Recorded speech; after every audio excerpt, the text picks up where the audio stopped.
Well, let's talk about quitters today. Are you a quitter? Are you a quitter? Are you someone who just has a fit and says, I'm done? I'm done. I'm done. I've lived with quitters. I've married to quitters. I've have friends that are quitters. And I don't understand why people quit. Jesus, he understands. Because he wanted to quit. He begged his father. He said, Father, if there's any way, I want to quit. I want out. I'm done. And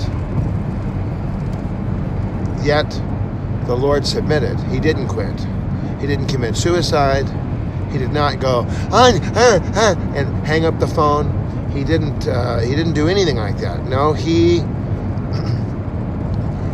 did what he was asked to do. He walked through the fire. He walked through the muck. He was nailed to the cross. He died for something he did not do. You know, he died for all the things that we've done that he did not do. He was sinless. He was God. He was. So I don't know how. I don't really get how we get the right to be quitters. I got a right. I'm an American.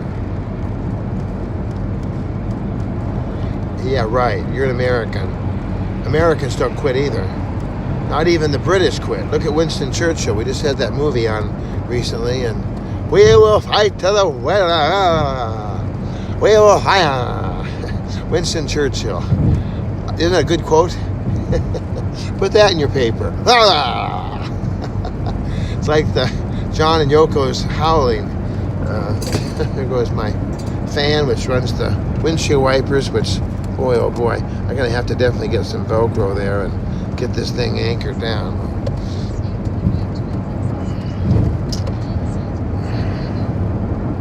So, quitting is easier. It's a lot easier. Just, delete, block, delete. Map, where's the Colorado Street Bridge? Let's go there. I mean, quitting is a lot of fun. Quitting's easy. You just say, I'm done. That's it. You're finished. You don't have to do anything else. You're done. You're out.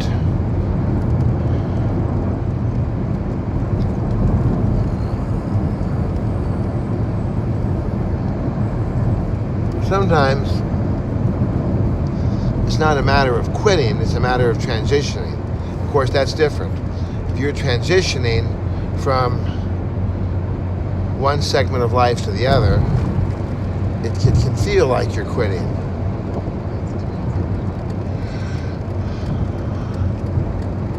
It can feel like you're quitting if you're transitioning.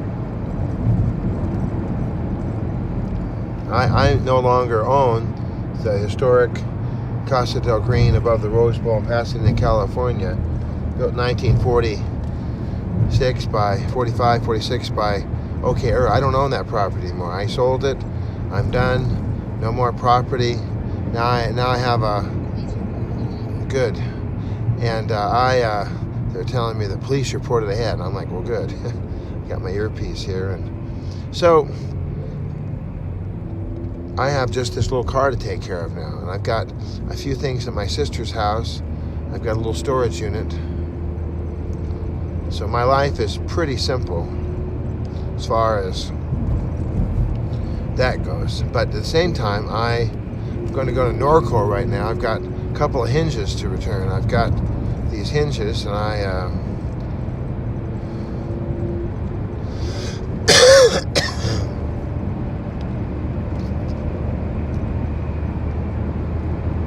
got them so that the gates at the old Casa La Victoria, they could just close automatically. They wouldn't have to pick up a latch and put the latch down, and they would just latch automatically. So I was all ready to do that. It was the last improvement to the Casa La Vic that I never got to do.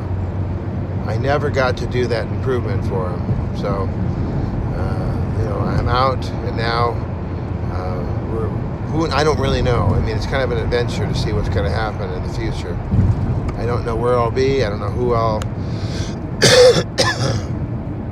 able to serve. My next segment of life is basically just it's unknown. Yes, I do have a commitment. Yes, I do have a belief. Yes, I have heart. Yes, I'm saving my pennies. Yes, all these things are true. But at the same time,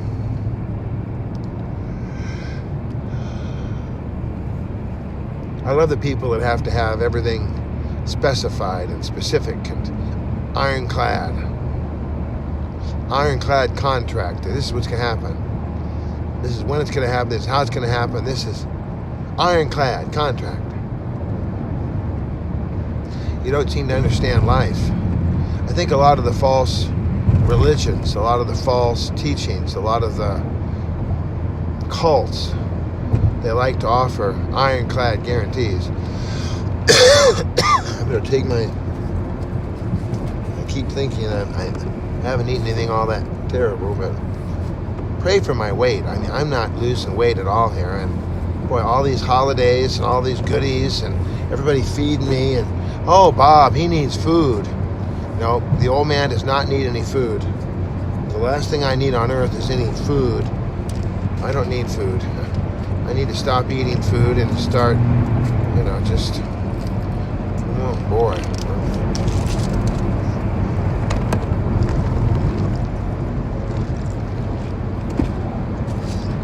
What happened is my indigestion gets me, and the doctor said that it kind of tickles my muscles in my throat, and it makes me feel like I've got a cough, and so it's just it's not a good deal there. It's not the way that it should be. It should not be that way. So I got this medicine, and I take it, and it's supposed to calm down my throat, and it does a good job.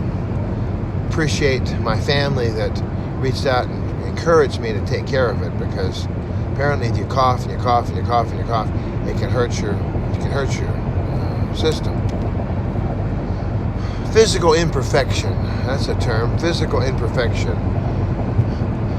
I asked my doctor one time, I said, why is it that, I asked the questions, well, it's just there's physical imperfections. I mean, the body is not perfect. I talked about the old lady that was all upset because I worked on this project, in her old home, and no one in years and years had ever touched the project because it was just seemingly impossible.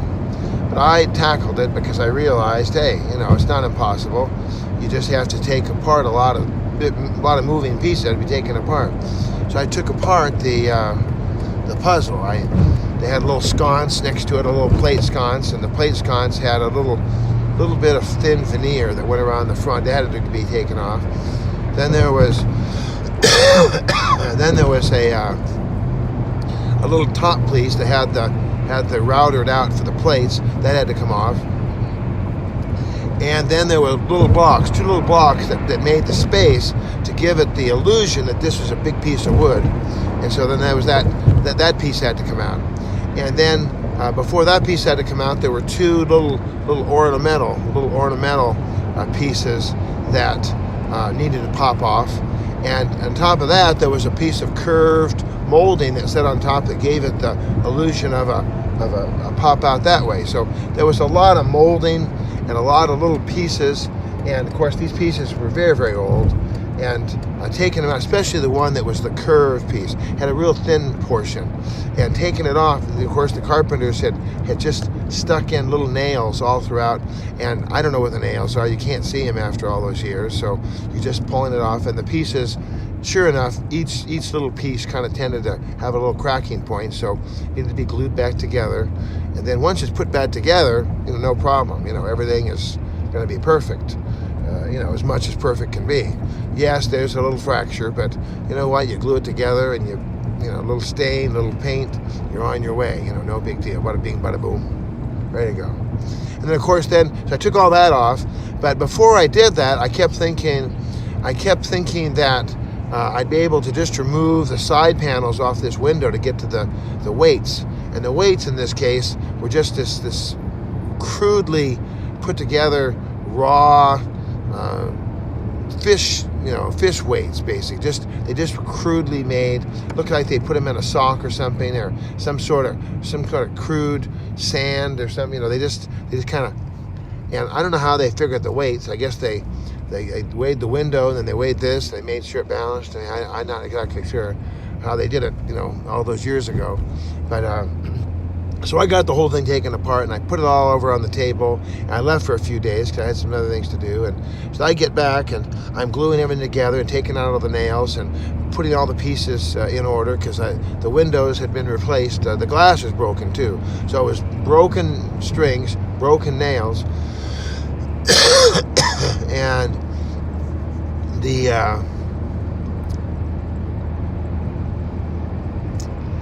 end result was that the windows, beautiful windows, worked perfectly, very nice. And then the wood all went back up, and there was some little things I had to fix, and some little wood putty. In this case it was a stained window, so I needed to get the stained putty, and I had the stain to wipe off the little indentations. But the person that was there wanted to quit. They were in the quit mode, and that's the story about quitting. They wanted to quit. No, you've ruined it. Oh my God. And they were having a meltdown, freak out, just like, I said, I'm not done. Yeah, you're done. It's like someone takes open heart surgery, and then, you opened my chest. Look, you ruined my beautiful girlish figure. Oh my God. Yeah, just stop. And you're like, lady, your whole chest is open. You've got all your organs hanging out. Just get out of here. You ruined my body. I think that's why they have people sedated during some of these things. Oh gosh, I'm going too quick. Crazy. It's funny, this freeway, they go real slow and they go real quick, real slow and real quick. And then of course, if you're not in the right part of the wave, it's sort of a wavy thing there, I'm going to go back over here, I think. Here we go. And so, and it's a shame because you get over here and then all of a sudden everybody's stopping. You're over there and everyone's like, why are you going so slow? It's crazy. I had a friend of mine that had a son, and this guy had never driven on a freeway. Can you believe that? Never been on the freeway? I mean, I was born on the freeway. I was right there. I was right off the 110 at Wilshire at the Good Samaritan Hospital. So I love the freeway. And of course, you got to have a strategy. You got to always be watching. You see me every day. I'm, always looking, watching. You got to monitor everything. I'm not just. Now you can't do that because you got to watch the road and make sure you know what's happening. And if I have to get over, well.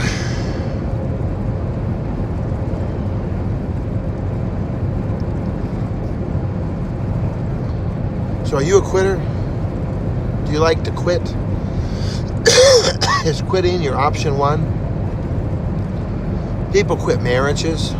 I quit. I'm getting a divorce. I'm in a divorce. I'm getting a divorce. I'm out. You're done. We're finished. We're through. I'm out. I quit. Why would you do that? I mean, I've never quit on a marriage in my life. That's a guarantee. I never quit on a marriage in my life. I've always been faithful. I've always hung in there. I've always been willing to go the extra mile. Now, my first wife, she still lives with in the same home that, by the way, don't ever move into the home of your in-laws. That was a bad idea.